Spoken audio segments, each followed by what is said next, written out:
Le 18 mai 1980, dans la ville de Gwangju, de la province du Cholla-Namdo, s'est produit un soulèvement démocratique contre le régime militaire.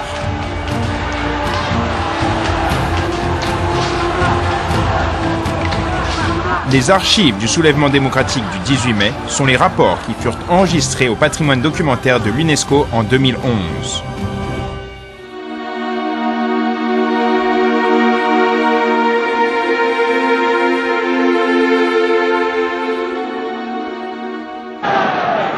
À Gwangju, le 18 mai 1980, s'est produite une manifestation contre l'extension de la loi maritale.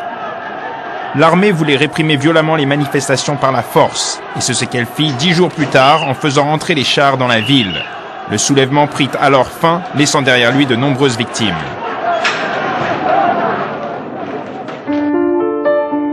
Les archives du soulèvement démocratique du 18 mai, qui furent enregistrées en tant que patrimoine documentaire de l'UNESCO, rassemblent tous les documents portant sur le soulèvement, sa répression et l'audit avec compensation qui aura lieu ensuite. Les archives sont composées de 4271 documents, pour un total extraordinaire de 858 904 pages avec 2017 photos en noir et blanc. Les archives du 18 mai sont triées sous 9 thèmes différents. Les données sur le soulèvement du 18 mai fournies par les établissements gouvernementaux, le procès de l'organisation militaire juridictionnelle, le prétendu complot pour la guerre civile de Kim Dae-jung, les pétitions et documents de déclaration de la population, les carnets des journalistes et autres journaux personnels, ainsi que les photos avec négatifs en noir et blanc, les enregistrements et témoignages des citoyens, les données concernant les soins médicaux des victimes, le soulèvement du 18 mai de l'Assemblée nationale, le procès verbal de l'audit de l'Assemblée nationale, les données liées aux compensations de l'État envers les victimes, les documents déclassifiés des États-Unis relatifs au 18 mai, etc. Les données fournies par les établissements gouvernementaux sont des documents établis par le gouvernement central et local depuis le 18 mai 1980. Le gouvernement central transmit au gouvernement local l'ordre de proclamer l'état de siège, demanda sa coopération et donna l'ordre d'agir en état d'urgence pour réprimer les émeutes. Les gouvernements locaux, comme l'hôtel de ville de la province du Cholla-Namdo ou la mairie de Gwangju qui ont créé le journal du 18 mai, parlent de l'état des lieux, des dégâts, des mesures de développement, des critères de reconstruction, du plan d'enterrement des morts, de l'enquête sur les personnes décédées et de la liste avec les noms de ces personnes. Les archives produites par la police comprennent les ordres et instructions sur la violation de la proclamation de 1980 ayant entraîné l'accusation de centaines d'étudiants et civils, l'enquête de non-culpabilité sur la violation de la proclamation, l'inscription des délinquants et l'état de l'enquête. Mai 1980, la Corée est placée sous loi maritale extraordinaire.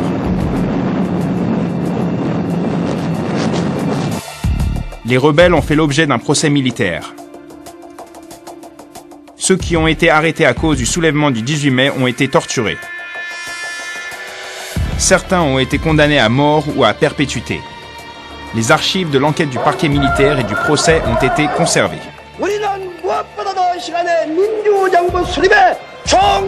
Le 21 mai 1980, le régime militaire qualifiait le soulèvement de Gwangju d'émeute de rebelles provoquée par le complot du communiste Kim Dae-jung.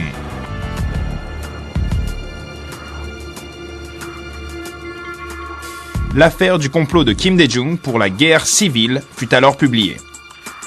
Appelé à la cour martiale en tant qu'instigateur du soulèvement, Kim Dae-jung fut condamné à mort pour rébellion et subversion de l'État.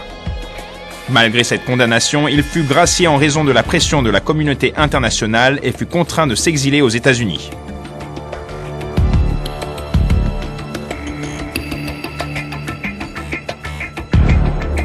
Les documents concernant l'affaire de Kim Dae-jung comprennent les archives des procès militaires de l'époque, des transferts de prison, des enquêtes concernées, etc.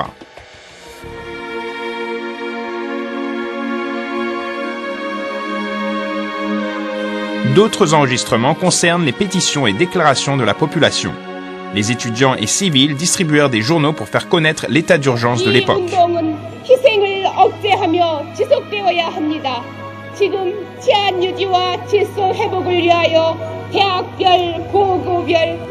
Des documents révélant l'illégitimité et la sauvagerie du nouveau gouvernement furent élaborés dans cette situation d'urgence. Les données les plus exactes confirmant la situation de l'époque ont été publiées et conservées par les citoyens eux-mêmes. Les habitants de Gwangju ont collecté et conservé ces données malgré les risques encourus.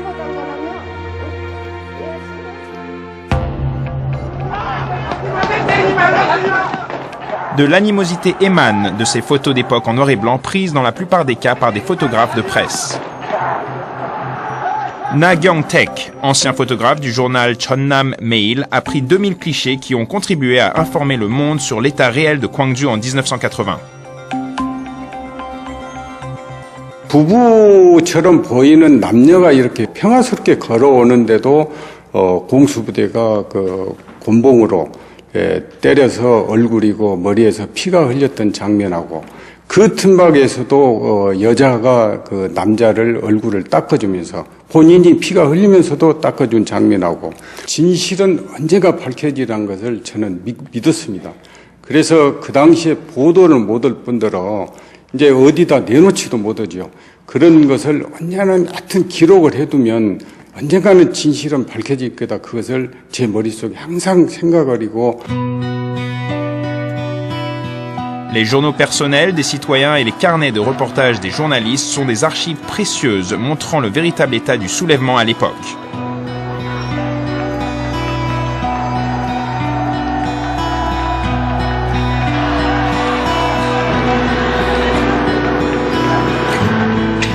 Dans les données laissées par les habitants et des lycéennes aux journalistes de quotidien avec la diversité de leurs points de vue se trouve le véritable visage de cette journée à Gwangju. Les témoignages des survivants du soulèvement ont été enregistrés sur papier, audio et vidéo.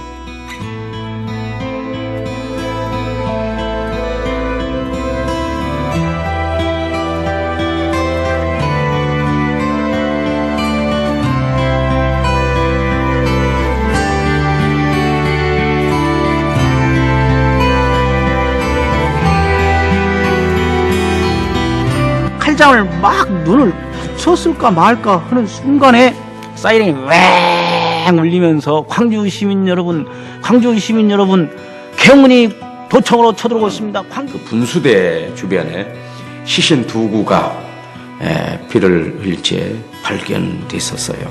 그 딸기를 갖다가 입에다 딱 넣어서 먹는 순간에 1500 témoignages de participants, observateurs, familles de victimes ont été collectés et conservés sous forme de lettres, d'images et de documents sonores. Néanmoins, la plupart des témoignages des 5000 victimes directement touchées restent encore à être collectés. Étant donné qu'elles perdent de plus en plus leur mémoire en raison de l'âge et des maladies, leurs témoignages doivent être enregistrés d'urgence.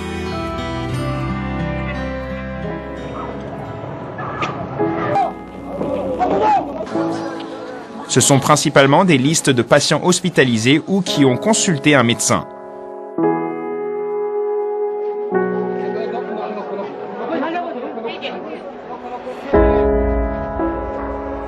Les données laissées dans les hôpitaux de Gwangju et les données des patients de l'hôpital national militaire sont conservées dans la salle d'archives de la mairie de Gwangju.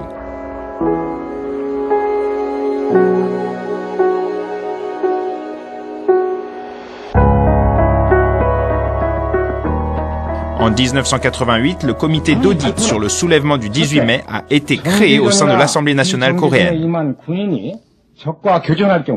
발포 명령하시는데 원래 전술적 상황하에서 사용하는 것은 저희들은 사격 명령 이렇게 얘기합니다. 그 이유는 Toute la procédure de l'audit fut diffusée par les chaînes officielles de télévision grâce auxquelles la population a pu suivre les événements.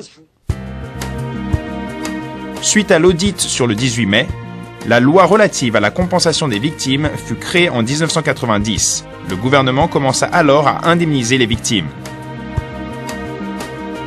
Les données issues de l'évaluation des compensations sont composées de documents de plus de 695 000 pages pour 3880 volumes.